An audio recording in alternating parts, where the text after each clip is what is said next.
Hello everyone. Today in this video, I want to bring your notice to a very interesting and a helpful topic, that is on how you can unlock your inner genius. By the way, you are already a genius and you have to believe it. You have your genius sleeping within you.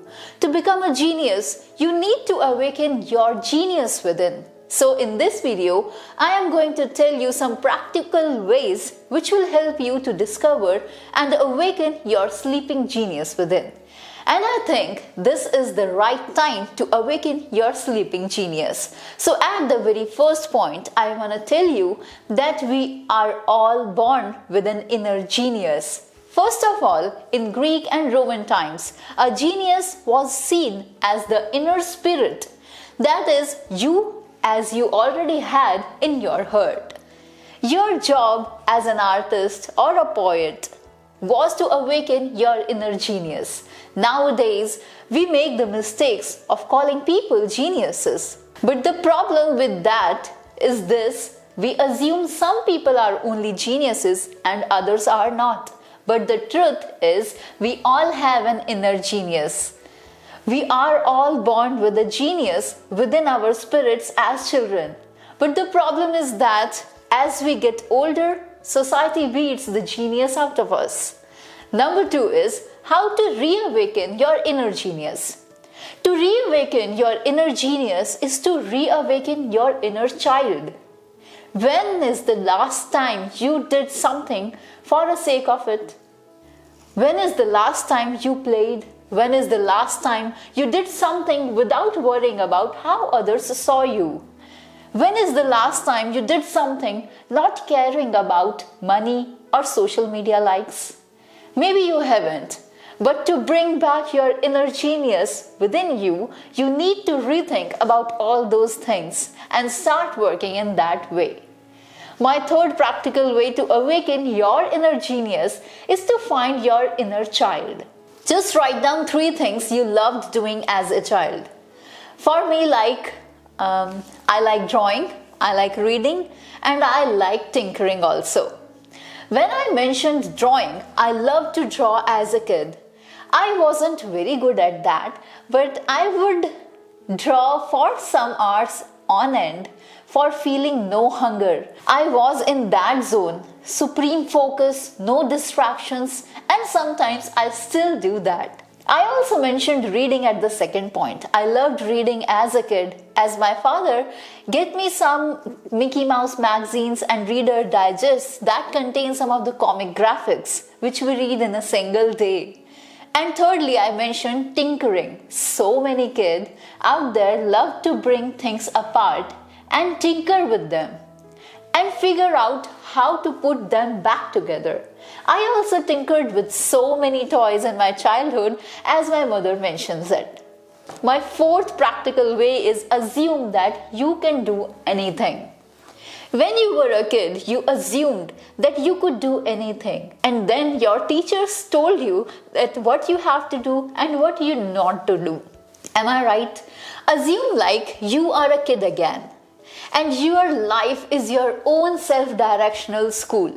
You make the rules, you decide how to play and what to create. Just never say I can't do this or that thing because I am a poor one, I am the old one, I was too busy. Just assume that you can do anything.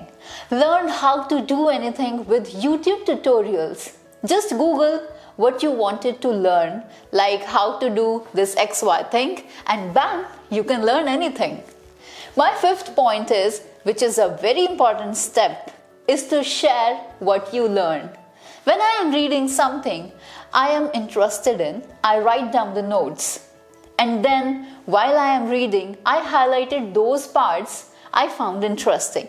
And then I start creating my own notes. And when I am done writing, I try to extract my personal lessons into simple bullet points. By writing them, what I learned, I better internalize what I have learned. And the next step, to put what I learned into actions. So just learn with total focus and start implementing on those points. Now the sixth very practical way is always remember that imperfect is perfect. The biggest fear we have is to become paralyzed with perfection. So just be a kid. Do not color within the lines. Paint the sky purple and don't let anybody tell you how to create your art. Publish the imperfect things and publish things in progress. Now here I wanted to give you a perfect example of imperfection is a perfect one. Even the rapper Eminem often puts out his rap lyrics in just one take. In his first take, he reveals an imperfection, and he is one of the most celebrated rappers of all the time. Now the seventh point is cross-pollinate your ideas. Well, this is a word from biology. Imagine yourself as a bee. You hop from one flower to the another and you collect pollen as you go. You mix your pollen from different flowers and then you make your own honey. And this is unique. Learn from any art of field, like learn from sculptures, painting, surrealism, hip-hop music, dance, theater, haiku poetries, or short stories. Learn from autobiographies also, from the conversations you overheard on the streets, and even from your parents. So just learn at every moment of your life. So study anything and everything you are interested in and just figure out a way to combine it all together. Do not aim for consistency in it. Just have fun when you are learning something. Throw all the paints together and make your own unique color. And the eighth step, that I have 3 tasks for you to unlock your inner genius now. Here are 3 assignments for you to re-spark some of your childlike artistry and to unlock your inner genius. Just draw something, sketch, draw or paint something on a piece of a paper in a notebook or on the computer screen or on your smartphone. Use Photoshop or a free paper app on your iPhone also. Or use any free Android app to draw with your smartphone.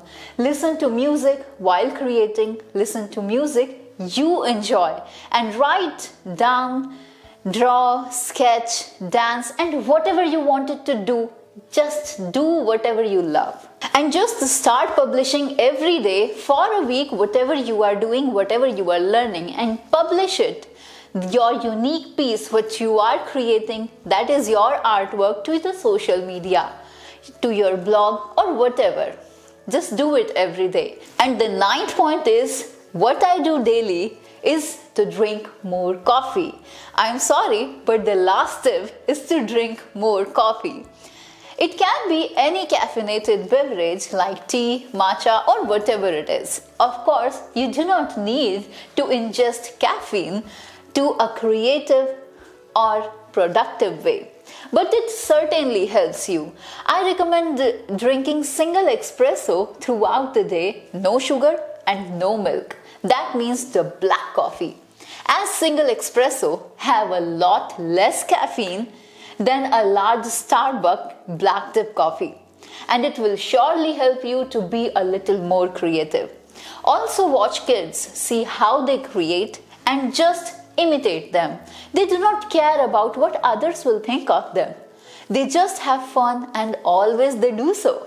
So this is it for this video. I hope these tricks will help you to become a genius again and to awaken your sleeping genius within. So start doing all those things and tell us whether you are able to awaken your genius or not.